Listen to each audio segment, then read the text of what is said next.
តើអ្នកទាំងអស់គ្នាមកដឹងពីរបៀបធ្វើ slide ក្នុងទូរស័ព្ទអ្នកទាំងអស់គ្នាទាញយក app Canva នៅក្នុងទូរស័ព្ទមកហើយបន្ទាប់មកយើង register ជាមួយនឹង email របស់យើងចុចតាមខ្ញុំនឹងមក continue ទៅដោយសារតែខ្ញុំមាន email នៅក្នុងទូរស័ព្ទ save បន្ទាប់ពីវាចេញហើយអ្នកទាំងអស់គ្នាចុច continue វាទៅវានឹង load ចូលហើយអ្នកទាំងអស់គ្នានឹងឲ្យ get start វាទៅតបមកអ្នកទាំងអស់គ្នាចុចខ្វែងវាហើយយើងចូលជាមួយពាក្យ search project ខាងលើហ្នឹងអញ្ចឹងណាហើយយើង search ពាក្យថា slide យើង search ពាក្យថា slide ទៅវានឹងចេញ slide ដែលយើងអាចប្រើនៅក្នុងទូរស័ព្ទបានណា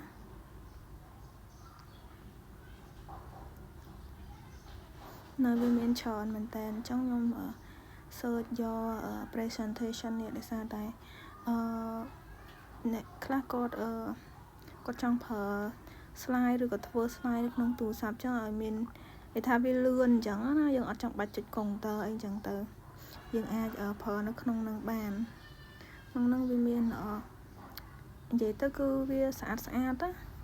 យើងចង់ដាក់រូបមិនក៏បានដែរយើងអាចទាញយកនៅក្នុងនឹងបានទៀតចឹងតែបើសិនជាយើងអត់ចង់នេះយើងអាចប្រើនឹងហ្មងក៏បានគ្រាន់តែយើងដូរឈ្មោះយើងដាក់ topic យើងអីចឹងទៅហើយយើងរករូបភាពដែល relate ជាមួយនឹង topic ដែលយើងចង់ធ្វើការ presentation យើងអាចដាក់បន្ថែមអីចឹងណាហើយតាក់ទងជាមួយនឹង slide ហ្នឹង